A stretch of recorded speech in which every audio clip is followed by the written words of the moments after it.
Good morning to all. My name is Jonah Joji. I am standing before you to speak about India of my dreams. Dreams are quite natural when dreams about his future. Yes, I too dreams of my future, but I have some wonderful dreams about my country, India. I am proud of an Indian, as you all know richness and greatness of India. India has a long variety and rich tradition and culture. Unity in diversity is the best example for India. Being Indians, we have a lot of responsibility on us. We are doing well at the moment. The country is progressing. But I want certain things better here. I want to see India a developed nation. Today, there are many poor people in our society. They should be economically safe.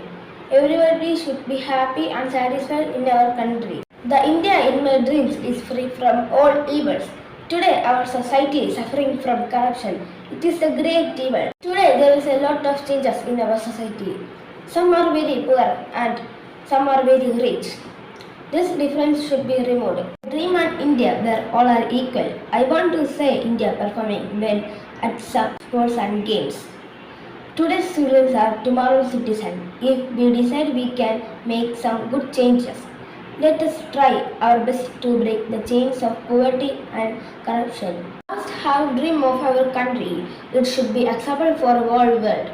This we will proudly all ourselves India. Thank you. Jai Hind.